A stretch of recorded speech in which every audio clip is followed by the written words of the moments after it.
los dones para edificarnos mutuamente, los regalos de Dios para servirlo o, si lo quieren apreciar, como los dones del Espíritu para edificarnos mutuamente. Bien, vamos a buscar el pasaje. Es Efesios capítulo 4 y daré lectura del versículo 1 al 13.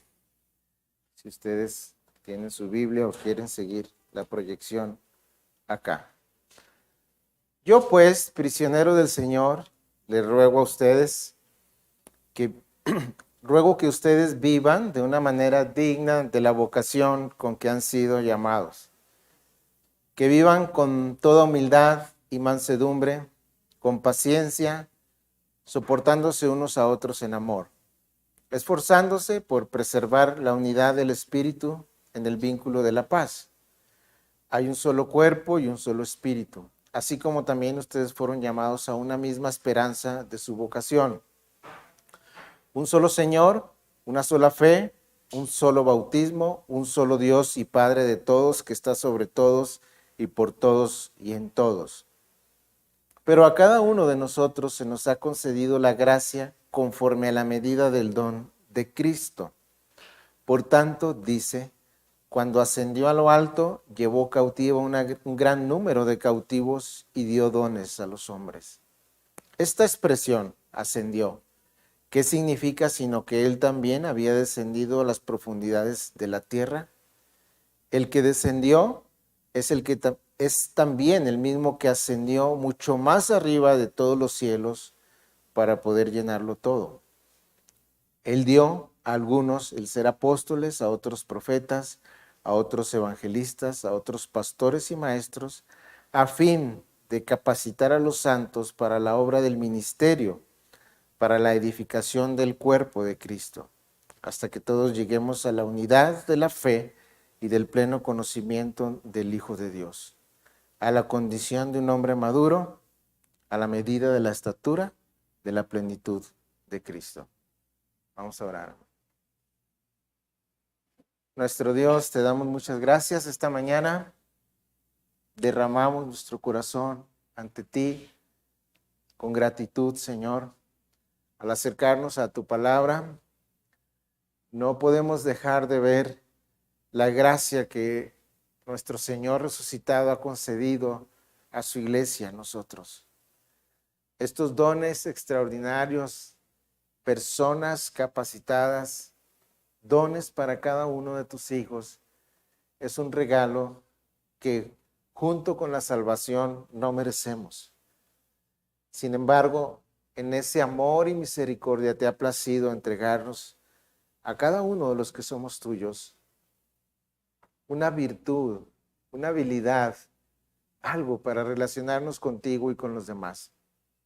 De manera que te queremos pedir en esta tarde que en esa gracia que tu Espíritu da para promover la unidad en el cuerpo, esa gracia que solo Él tiene para nuestros corazones, venga, Señor, y arraigue en nuestros corazones estas verdades para apreciarlas y poder servirte de mejor manera. Gracias por concedernos la salvación, una iglesia donde reunirnos y dones para edificarnos mutuamente. Gracias por tus regalos. En el nombre de Jesús recibe toda la gloria, oh Padre. El día de ayer, de última hora, me invitaron ya tarde a una reunión donde un americano, pastor jubilado, retirado, vino aquí a la comarca lagunera y tiene la intención de viajar por México con la disposición de bendecir a los mexicanos. Él es un pastor retirado. Por más de 53 años fue pastor de una iglesia. Él se llama Douglas, de allá del norte de Estados Unidos, de Michigan, propiamente de Michigan. Él fue más de 53 años pastor de la iglesia donde él estuvo y pisó por primera vez es un hermano bautista. Y él, cuando dejó el pastorado, por estar tan inmerso en servir a la iglesia, entregó a otro pastor más joven el cuidado de la iglesia, pero luego empezó a salir a visitar otras iglesias y como buen americano empezó a hacer estadísticas, o es un estadista, y empezó a darse cuenta que el ministerio pastoral para muchos resulta difícil y muchos lo abandonan y un gran porcentaje de pastores ha caído en depresiones y cosas así porque carga con emociones y problemas de otros hermanos. Y él mismo se encargó de hacer una estadística y un porcentaje de pastores a los que él entrevistó decían lo siguiente: si yo pudiera ver y todavía a esta altura pudiera tener otro oficio, lo haría por la carga con la cual no puedo. Bien, entonces a él sí le fue bien en su servicio al Señor. Entonces él, junto con otros, fundó un ministerio que se llama Juan 17:23. Es esta oración de nuestro Señor Jesucristo donde Él ora al Padre para que sean uno, como tú y yo, Padre, somos uno, para que el mundo vea y crea que tú nos has enviado. Entonces Él, jubilado, imagino que con recursos para poder hacer esto, empezó a buscar a pastores con sufrimiento y a juntarlos a 2 o 3 o 4. Bueno, hay un proyecto.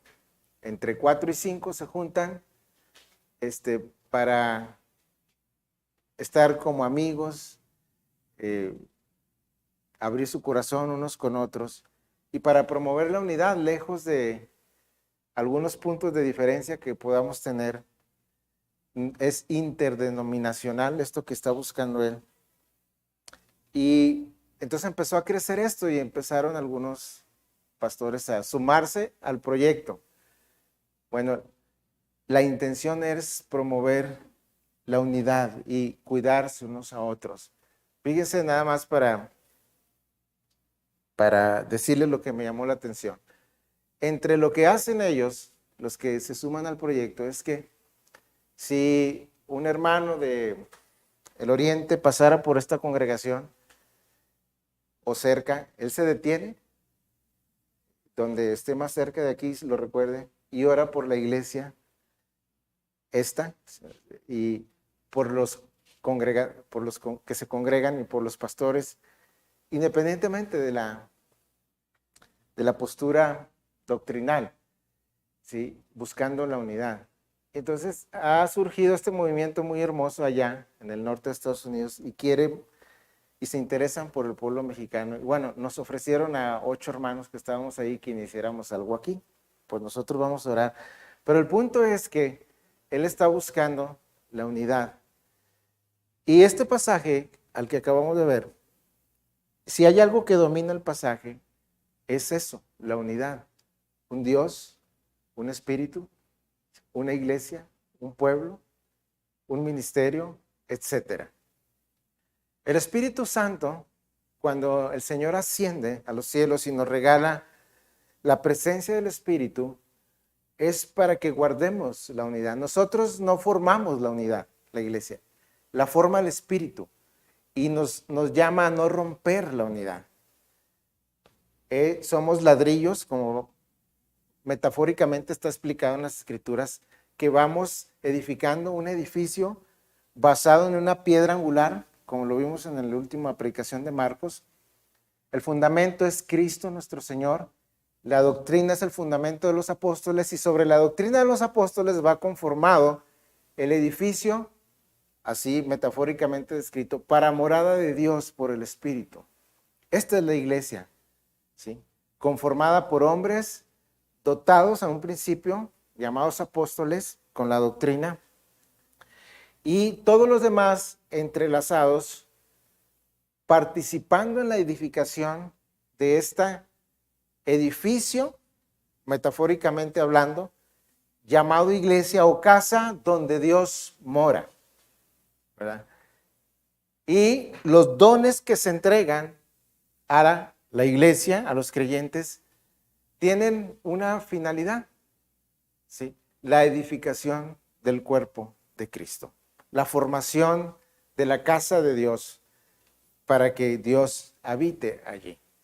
De manera que en esta ascensión de nuestro Señor envía su Espíritu para que nosotros recibamos este regalo y podamos colaborar juntamente con Él. Quiero leer una frase para iniciar de uno de los libros que consulto. Dice: el Verbo, refiriéndose a nuestro Señor, tomó parte corporal para que pudiéramos recibir al Espíritu Santo, o sea, se hizo hombre. Dios pasó a ser portador de un cuerpo a fin de que los hombres pudieran ser portadores del Espíritu. Lo voy a volver a leer. El Verbo tomó forma humana para que pudiéramos recibir al Espíritu Santo. Dios pasó a ser portador de un cuerpo a fin de que los hombres pudiéramos ser portadores del Espíritu.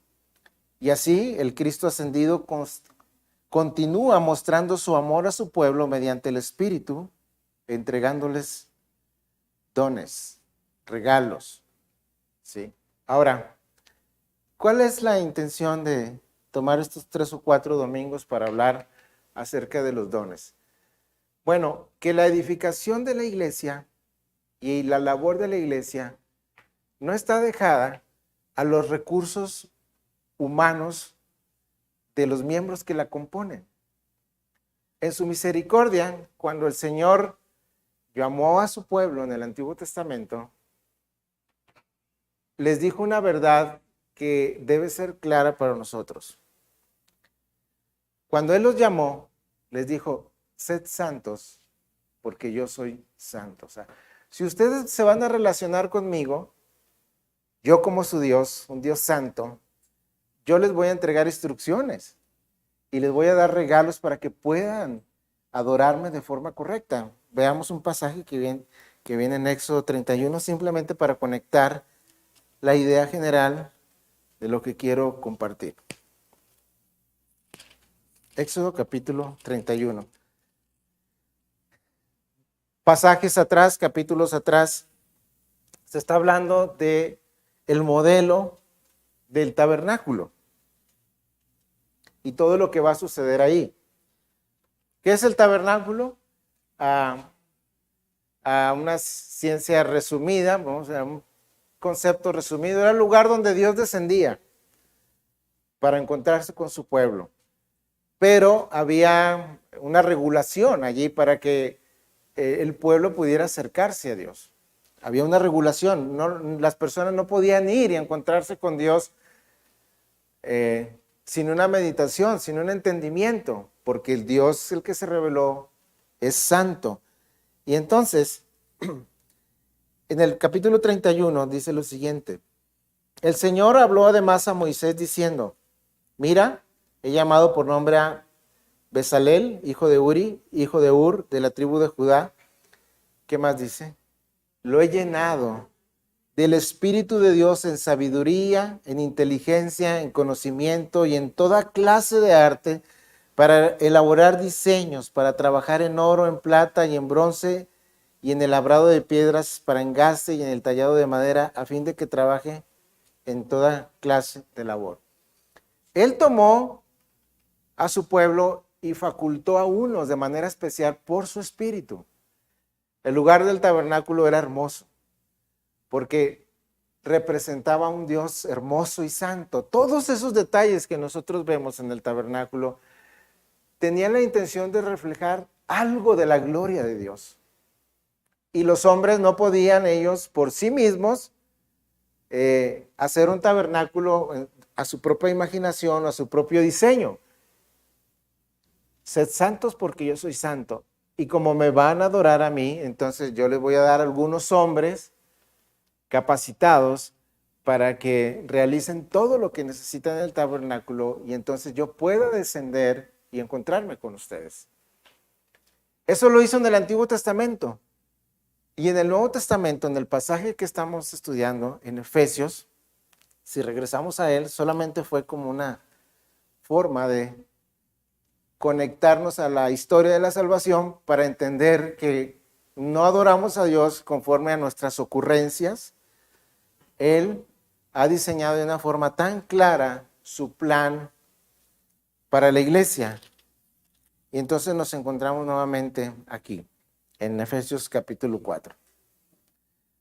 Hay 4 pasajes en el Nuevo Testamento que describen los dones espirituales o ministeriales. Y hay una diversidad de posturas en cuanto a este tema. Y aún los hermanos más conservadores los tratan con mucha compasión. Sinclair Ferguson, Sproul, MacArthur.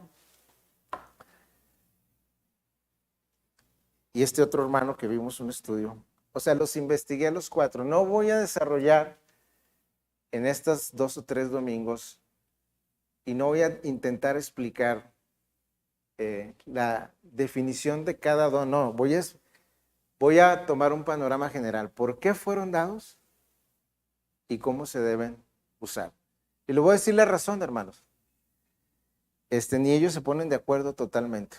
Estoy hablando de Sinclair Ferguson, un hermano conservador, y de R.C. Sproul.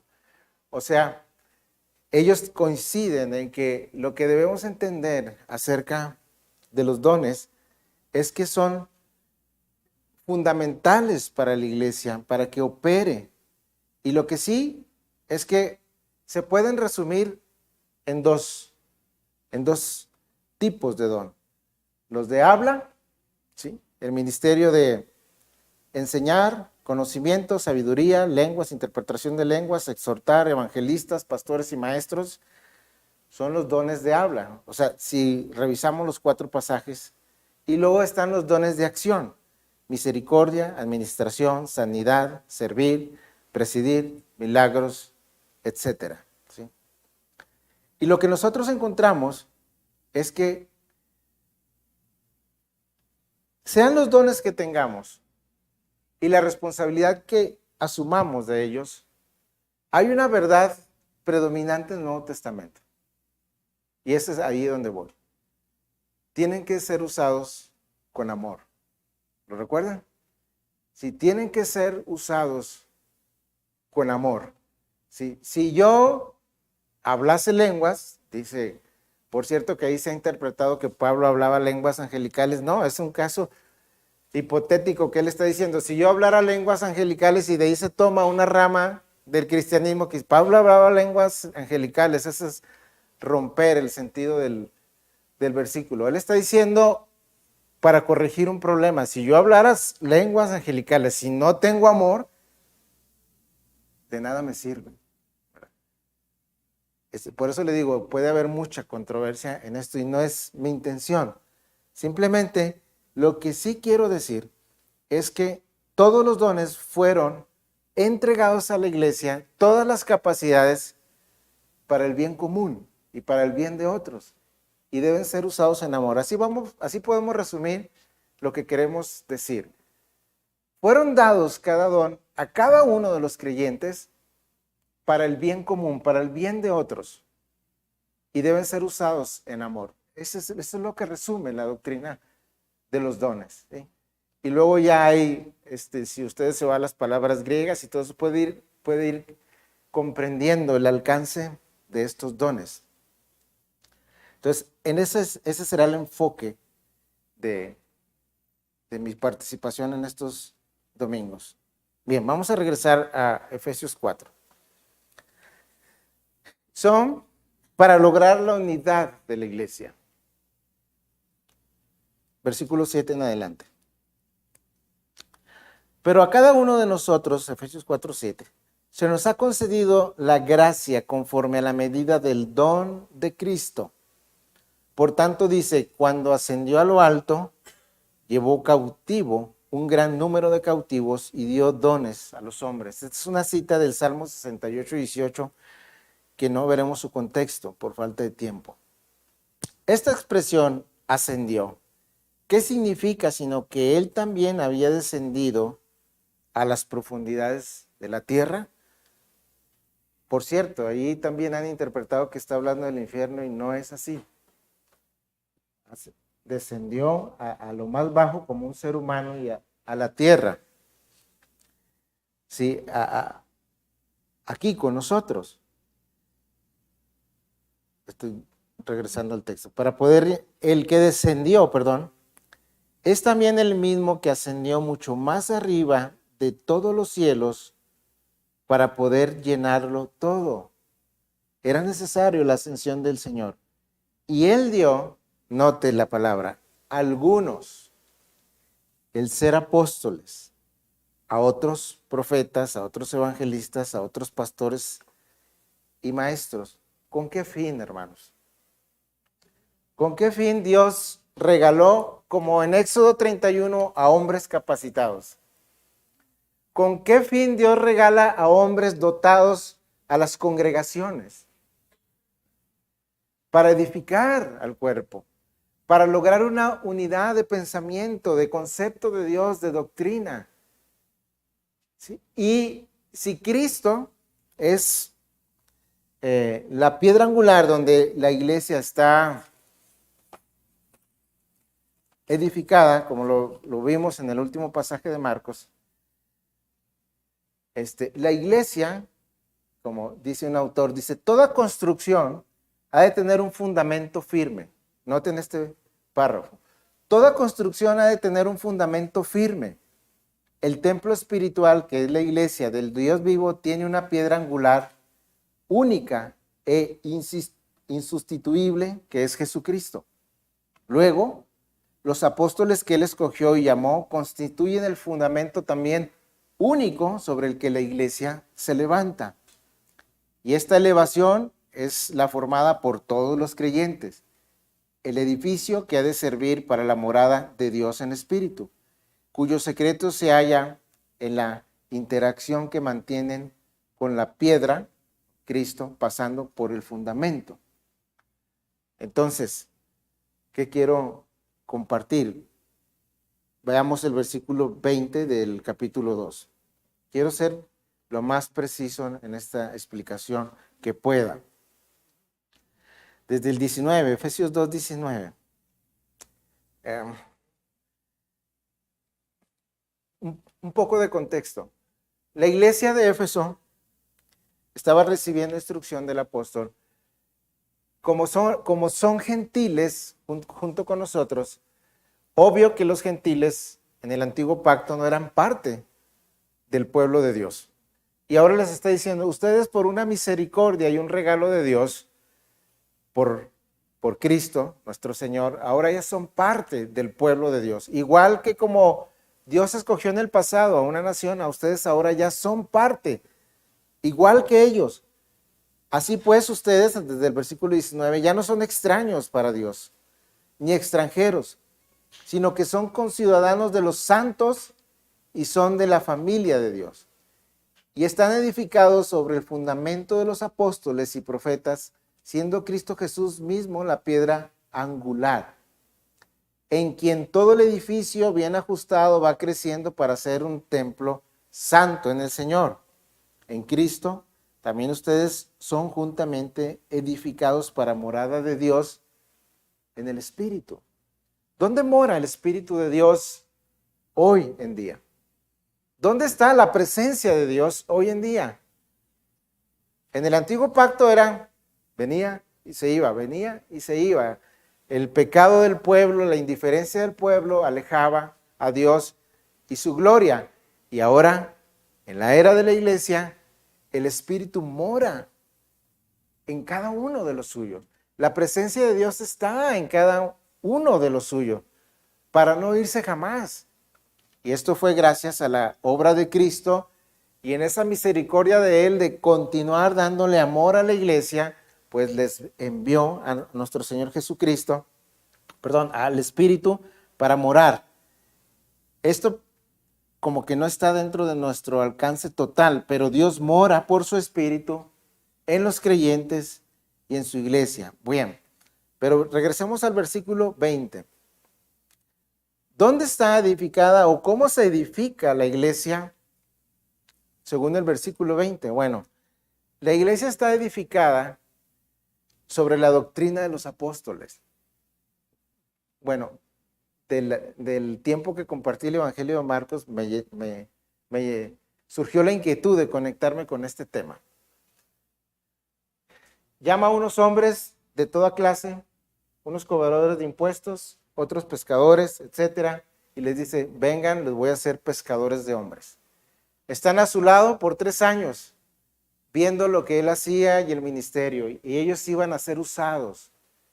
Ellos eran los testigos de todo el poder, la deidad y lo que este siervo enviado por el Padre iba a hacer.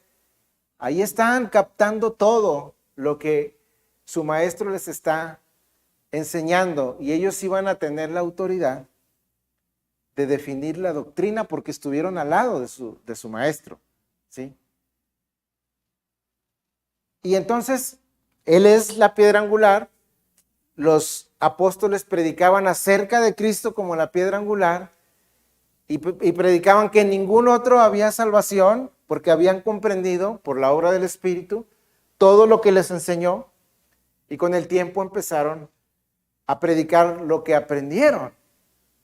Y por esa razón la doctrina está fundamentada, y todo lo que cree la iglesia del Nuevo Testamento, en la doctrina de los apóstoles, únicos en su género.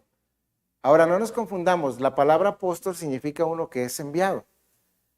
Hoy hay, en una desesperación y para mí en una falta de entendimiento, una rama de la iglesia, y lo digo con temor, proclama que hay apóstoles, no de la calidad de lo que y de la esencia que nos habla el Nuevo Testamento, porque uno de los requisitos para que una persona fuera apóstol era que hubiese estado con el Señor y lo hubiera visto resucitado.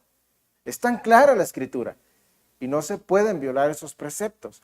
Podrán ser apóstoles de una iglesia en el sentido de que los envió una iglesia, pero no de Jesucristo y su evangelio y su doctrina. Estoy explicando, hermano. Ahora, en el Nuevo Testamento, cuando inicia el libro de los Hechos, los propios apóstoles, antes que descendiera el Espíritu, ellos echan suertes para añadir a otro apóstol, ¿sí? Porque se les conocía como el grupo de los 12.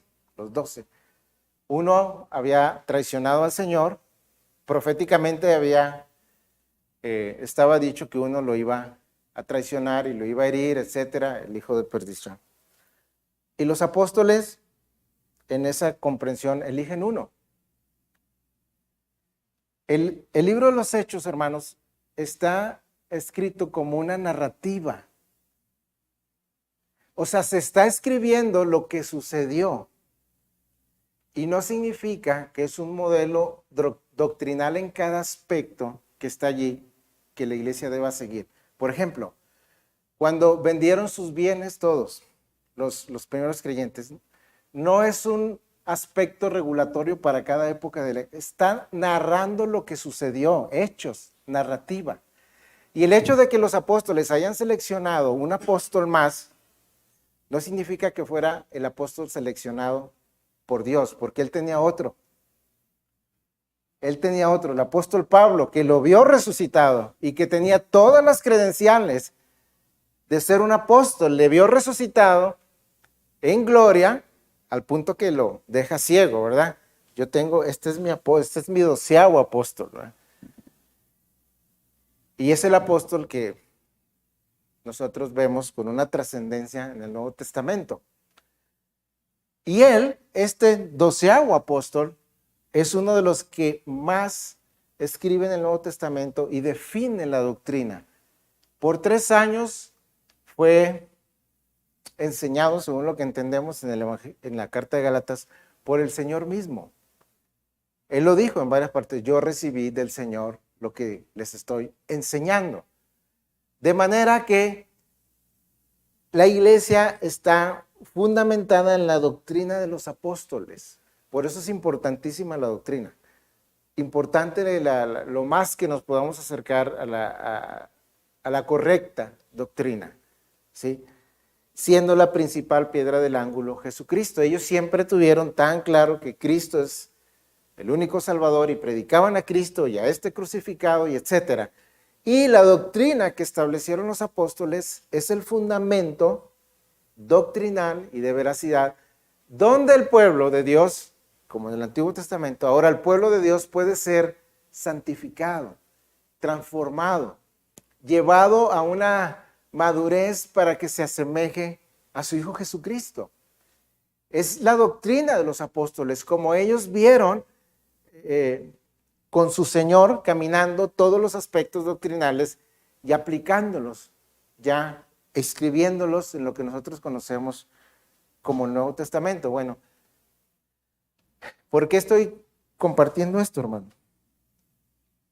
Porque como vamos a ver los dones, la iglesia a través de periodos grandes, o largos, mejor dicho, ha existido y ha triunfado y ha sido un ejemplo para el mundo y traído a muchos otros a la fe mediante los dones del habla. ¿Sí?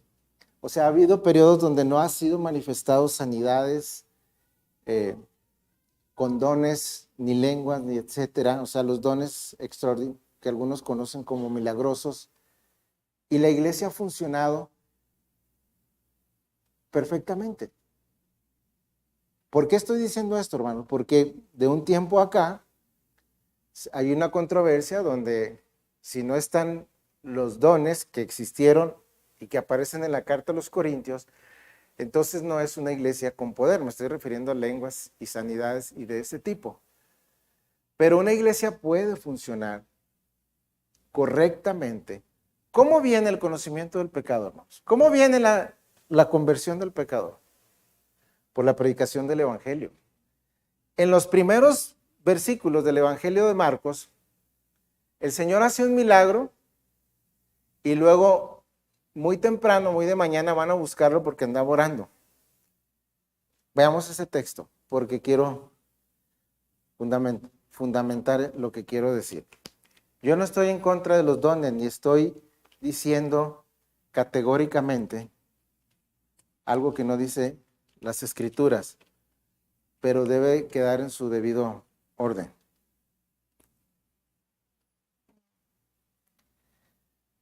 Marcos.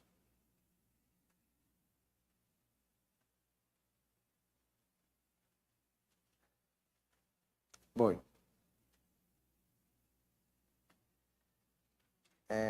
Denme un segundo.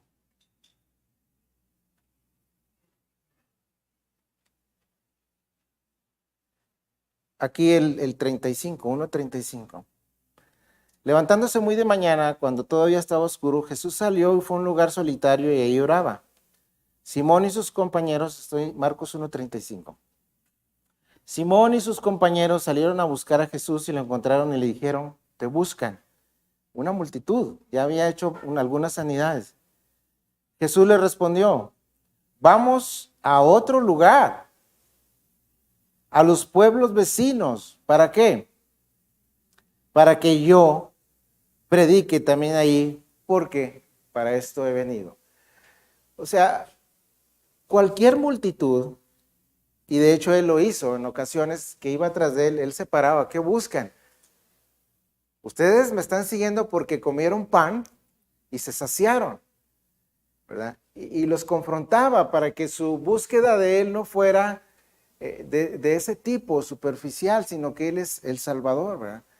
¿Significa esto que no sanó? Claro que sanó. En todo el Evangelio de Marcos fue sanando no hubo una necesidad a la cual Cristo rechazara cuando se le pidió, ten misericordia de mi hijo, y claro que lo hacía, pero él se subía a los montes y empezaba a predicar a las personas, y su primera predicación fue, arrepentíos porque el reino de los cielos ha llegado, ¿verdad? Entonces, el fundamento es la persona de Cristo y se predica acerca de él, y los apóstoles únicos, exclusivos, que le vieron resucitado, establecieron la doctrina que ahora cree la iglesia. Regresemos a Efesios 4. Entonces Dios regala en su misericordia a hombres dotados de entendimiento A Él le pertenece la gloria, Él va dando entendimiento y dones a los hombres. Yo siempre me he preguntado, ¿verdad?, por qué Pablo era un hombre extraordinario en cuanto a su erudición y capacidad intelectual. Y Dios tomó de esos dones y lo usó. Lutero igual. El hombre te sabía 3, 4 idiomas y del griego. No nos extrañe que fue usado para la traducción de la Biblia. Juan Calvino y otros hombres. O sea, está mezclado, hermanos. O sea, los dones naturales que el hombre tiene, Dios los toma, los perfecciona y los usa. Hace tiempo, bueno, en diciembre pasado, ustedes fueron un vehículo para bendecir a un centro de drogadicción que fui como medio año a predicar el año pasado. Los hombres son bien sencillos y yo les prediqué el Evangelio de Marcos hasta donde alcancé. Y yo me admiraba de, o sea, una sencillez que ellos tenían. A veces yo les pedía leer y batallaban para leer. Hermanos en drogas, sin secundaria, primaria, etcétera. Pero nadie como ellos para salir a la calle y levantar a un hombre tirado y hablarle del Evangelio de una forma sencilla. O sea, Dios usa esas experiencias, ¿me explico? Dios usa lo que nosotros tenemos y nos da. A mí se me dificulta levantar un hombre y llevarlo a bañar y anunciarle el Evangelio, crea o no crea, con fe. Se me dificulta eso, pero a ellos no. Llegaba yo un viernes y de repente veía como 7 nuevos ahí bañadillos y les daban ropa y eso hacían. ¿Quién le habla a esas personas? O sea, el punto es el siguiente, hermanos. Dios edifica su iglesia y tiene sus dones particulares. Si nosotros pudiéramos ser uno de ellos en el lugar donde Él nos haya puesto y acomodado, ¿qué privilegio mayor puede tener un hombre que el ser un instrumento de Dios? Y lo mejor de esto es que Él nos ha entregado estos dones en gracia para edificar a otros, para la extensión de su reino. Mi reino no es de este mundo, Él lo dijo. Ustedes extiendan mi reino. Aquí yo no estoy para definir qué don sí, qué don no y explicar. No, quiero que usted sea consciente que Dios en ese privilegio de la salvación también le entregó algo para que usted funcione en el cuerpo de Cristo. Y además, todo eso será tomado en cuenta según Mateo 25. Hasta que le diste un vaso de agua fría a uno de los míos, yo te lo voy a recompensar. Son palabras verdaderas, ¿verdad?, que van más allá de nuestro alcance. Pero en fin, regresamos. La semana pasada vimos un problema en la iglesia de Corinto que no era entendido y el apóstol dice que los dones son para edificar la iglesia. Y aquí también lo confirma. Él regala personas a las iglesias y a la iglesia naciente le dio apóstoles, unos o alguno. Luego profetas, a otros evangelistas y a otros pastores y maestros. Ahí están involucrados los dones que mayormente funcionan y hacen saludable una iglesia. La enseñanza, el cuidado de las almas y en ocasiones la reprensión del don de un profeta, que es el siguiente para mi convicción. Habla con autoridad, pase lo que pase, y dice, así dice el Señor. Así decían los profetas en el Antiguo Testamento, ¿lo recuerdan? El Señor, si se enfrentaba a un rey pagano, dice que va a suceder esto, sin temor, aunque le fueran a cortar la cabeza. De hecho, los mataron a los profetas del Antiguo Testamento.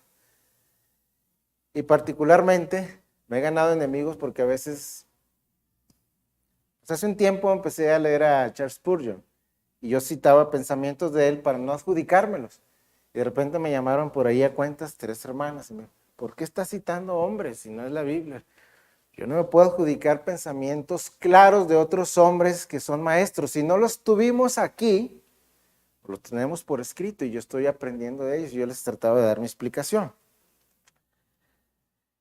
Pero él dio pues a algunos ser apóstoles para establecer la doctrina, Pero en ocasiones, Dios también regala hombres con mucho valor y entereza espiritual y, integridad. Así dice el Señor. Y para mí uno de ellos es el pastor John MacArthur. Se mantuvo. El César no es dueño de la iglesia. Y se mantuvo firme. O sea, tú no regulas la iglesia, César. Y aquí puede haber controversia y algunos me pueden decir X. Pero él dijo, si voy a la cárcel, en la cárcel no, nunca he predicado. Un hombre que dice lo que las escrituras dicen y llama al pecado pecado y rechaza públicamente el matrimonio igualitario y todo eso. Y no todos tienen ese valor. Entonces Dios regala en momentos específicos hombres así, con estos dones de integridad y sabiduría, claridad espiritual, y dicen lo que las escrituras dicen. Y luego después están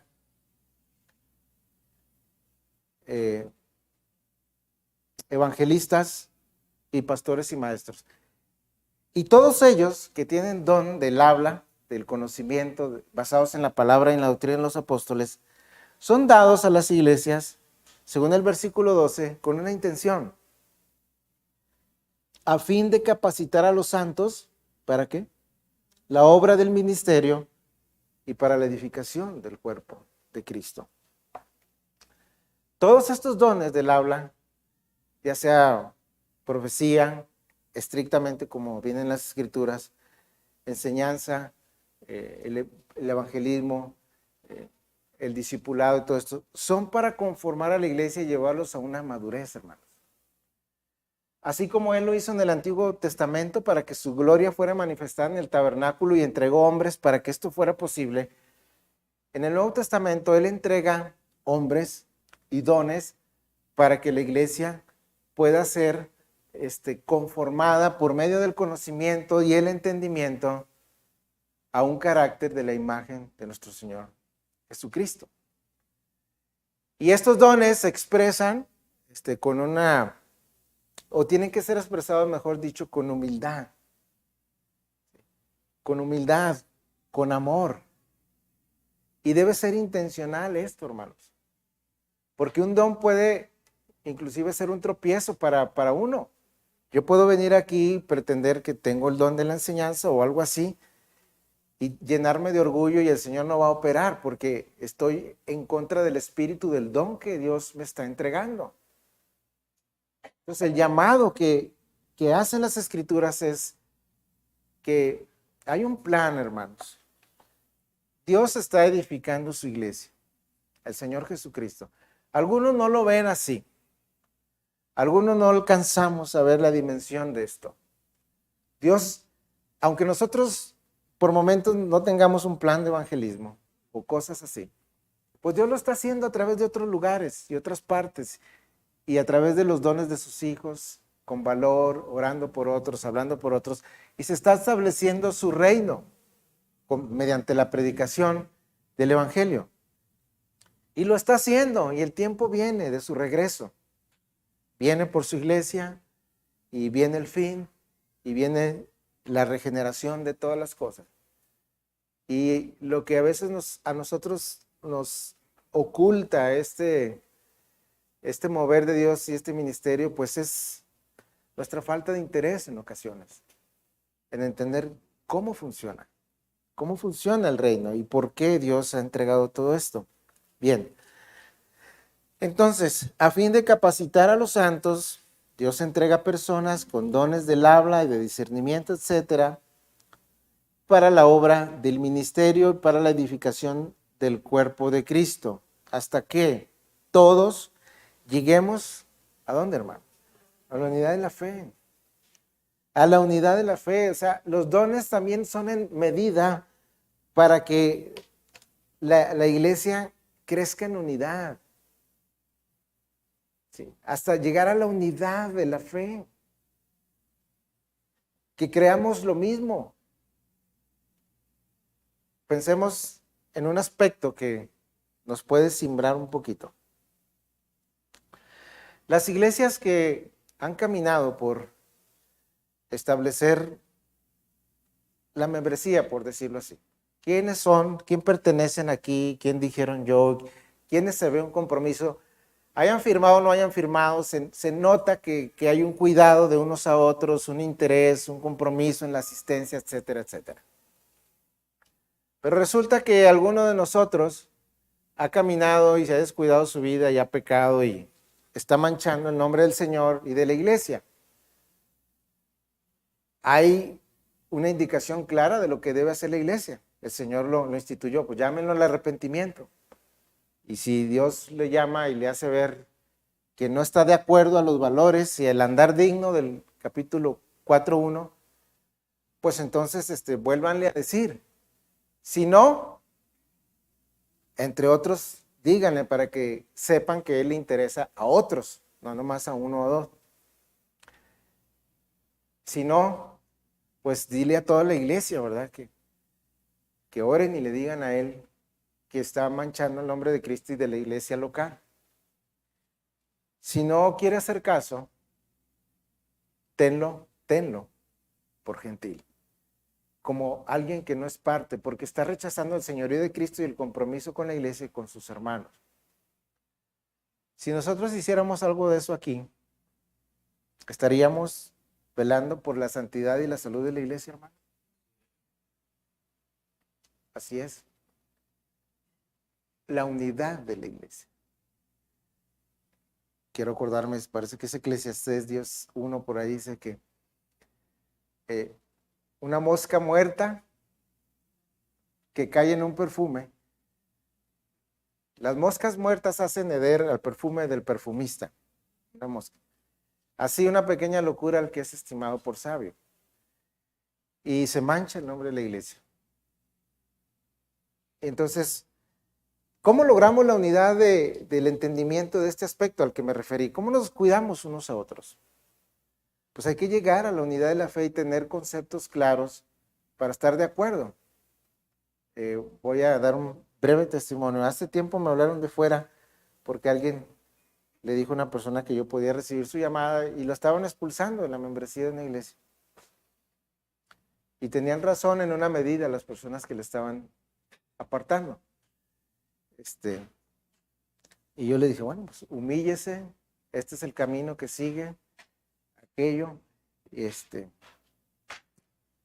porque causó mucho estrago en esa congregación. O sea, el punto es que se hicieron dos partidos, los que querían a la persona, porque la están expulsando, y los que desconocían, etcétera. Pero si nosotros tenemos claro lo que dicen las Escrituras y lo que se ha enseñado, podemos llegar a la unidad de la fe. Lejos esté de nosotros, hermanos, de cada uno de nosotros, dividir una iglesia. Es el cuerpo de Cristo, con nuestras actitudes y nuestro pecado deliberado sobre todo. Bueno, entonces, ¿por qué? Porque se dan estas bendiciones al pueblo de Cristo para llegar a la unidad de la fe y al pleno conocimiento del Hijo de Dios. Lo que se pretende cuando Dios entrega habilidades a los hermanos del ministerio de la palabra, sobre todo, de la consejería, de la profecía, como lo quieran llamar, la intención es que lleven a la iglesia a una madurez, a la medida de la estatura, de la plenitud de Cristo. Se pretende que seamos y nos relacionemos con el Dios Santo al cual pertenecemos. No solo son aspectos de una epístola y de un apóstol. Si invocamos por Padre, dice el apóstol Pedro, aquel que sin acepción de personas juzga la obra de cada uno de nosotros, somos llamados a ser santos porque Él es santo y a caminar de una manera digna en nuestra manera de vivir, sabiendo que fuimos rescatados para eso. Entonces, la edificación de la iglesia, de este dueño generoso de Marcos capítulo 12, que entrega que tiene una viña, entiéndase el mundo, y que manda a algunos a cultivar esa viña y generosamente entrega recursos para hacerlo. No somos enviados en nuestras fuerzas, somos enviados en una dependencia del Espíritu. El ministerio que hacemos para el Señor lo hacemos bajo lo que las Escrituras digan. Hay mucha seguridad de hacerlo así. Estamos bajo los, o más bien encima de los lomos de la doctrina de los apóstoles. Estaremos en lo correcto y seguiremos siendo un eslabón del camino de la fe, de la iglesia, en la edificación. Y sería importante que nosotros consideráramos los dones que el Señor nos ha entregado. Que no los enterremos, que no tengamos temor. Normalmente cuando servimos y nos involucramos viene algún aspecto de sufrimiento en nuestra vida. Inviertes en alguien, no lo valora, etcétera. Vas y evangelizas, no hacen caso, te rechazan, pero eso no nos debe frenar, ¿verdad? Puesto que, según lo que estamos estudiando, el Señor nos ha llamado a edificar su iglesia, ¿sí? Bajo los dones que Él nos ha entregado. La semana más bien la próxima vez que abordemos, veremos cómo ver algunos aspectos para identificar nuestros dones, lo que el Señor nos ha dado para la edificación mutua, los regalos. Termino leyendo nuevamente el versículo 13. Entonces, ha dado los dones del habla, del ministerio, de la verdad, para que lleguemos a la unidad de la fe, a un conocimiento más pleno del Hijo de Dios, de lo que Él ha hecho por nosotros, y a la condición de un hombre maduro, a la medida de la estatura de la plenitud de Cristo. Es entonces, según el versículo 14, que ya no seremos niños, sacudidos por las olas y llevados de aquí para allá por todo viento de doctrina, por la astucia de hombres, por las artimañas engañosas del error. Más bien, al hablar la verdad en amor, creceremos en todos los aspectos en aquel que es la cabeza, es decir, Cristo, de quien todo el cuerpo, estando bien ajustado y otra vez unido por la cohesión de que las coyunturas proveen, conforme al funcionamiento adecuado de cada miembro, ¿qué produce? El crecimiento del cuerpo. Yo soy una coyuntura y usted otra, con los dones que el Señor nos... Esto es un misterio, hermanos, ¿sí? Y podemos edificarnos mutuamente para que el cuerpo funcione, para que Torreón Jardín funcione como un cuerpo, donde necesitamos unos a otros. Yo sé que estas frases ya las han escuchado, pero esto no se da porque no están los contextos. Y con la ayuda del Señor para allá vamos, y lo estamos planeando el pastor Mario y yo. Los grupos de hogar, donde nos conoceremos un poco mejor, donde habrá confianza, donde estudiaremos juntos algo de doctrina. Y lo que me falta a mí como persona en carácter, muy probablemente, Dios use su vida para suplir ese espacio que yo tengo. Si yo soy un hombre iracundo y por alguna razón ha sido un pecado dominante en mi vida, tal vez Dios me acomode junto con alguien y tenga el valor de decirme que hay un problema en mi vida y me lo haga saber y me dé alguna palabra de gracia para que yo me aferre a ella y trabaje con ese pecado. Las coyunturas se van afirmando. Y como no existen estos contextos, hermano, pues venimos el domingo y nos llenamos de conocimiento y nos vamos. Y hay algo que el Espíritu de Dios hace. Pero la transformación que pudiéramos tener al estar juntos, como el cuerpo, en otros contextos, podría ayudarnos a que maduremos en algunos aspectos que están sueltos en nuestra vida. Simplemente la carga del orar unos por otros. Mi hermano, los hijos de mi hermano que tiene tanta preocupación. Si yo no estoy junto a usted, se me pasan. O sea, yo no tengo la capacidad, yo tengo una listita ahí, de repente le toca a uno de ustedes y luego a otro y luego a otros hermanos de otro lado. no tengo la capacidad de estar orando por todos al mismo tiempo, y yo no creo una oración que el Señor bendice a todos. No, yo creo en alguien y de repente Dios me pone a alguien y oro por él. No tengo la capacidad esta. Entonces, el cuerpo, la iglesia, puede proveerse como un funcionamiento adecuado cuando cada miembro produce crecimiento en otro. Dios nos ayude, hermanos, porque creo que doctrina saludable tenemos, pero hay algunos aspectos que están por ahí huecos, y el Señor nos dé la gracia para ir siendo intencionales. Y queremos decirle que oren por nosotros. Aunque no lo crean, tenemos un proyecto a largo plazo. Se inició con el discipulado, vienen grupos de hogar, viene otra forma, o sea, queremos que la iglesia de Torreón Jardín tenga una estructura. Va lento, pero vamos hacia allá, con intenciones de que seamos una iglesia que busque hacer la voluntad del Señor. Todos ustedes son un regalo de Dios para la iglesia. Cada uno de ustedes, dotado por el Espíritu Santo, y sería una bendición contar con su ayuda, con lo que Dios le haya puesto en el corazón. Oremos.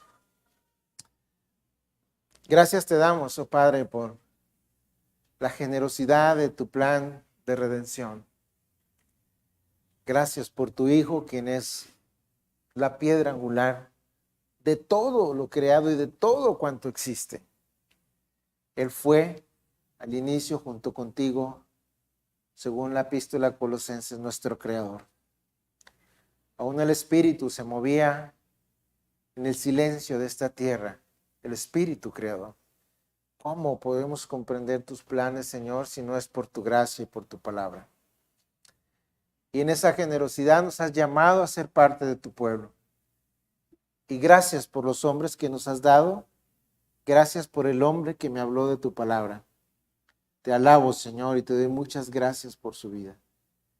Y también te doy gracias por la vida de cada uno de mis hermanos que está aquí, que me anima, que me bendice y que algunos de ellos has usado para edificarme. Y así lo has hecho con cada uno de nosotros. Tú mereces toda gloria y honor. Es tanta tu generosidad, Señor, tu paciencia hacia nosotros. Cuántos regalos nos has otorgado.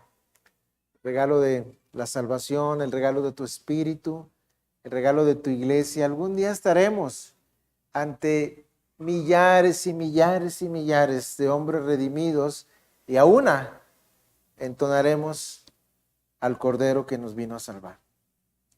Gracias por darnos de tu Espíritu y darnos las capacidades que en tu misericordia nos has entregado.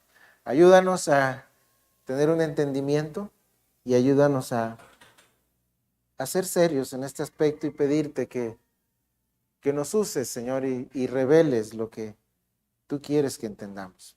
En el nombre de Jesús te lo pedimos. Amén. Gracias, hermanos. Estamos despedidos. La voz del Salvador, sus ángeles me cuidarán. Con su mano soberana al tropezar me sostendrá. En sus alas de refugio mis temores rendiré. Me rodea su fidelidad, en Jesús me esconderé.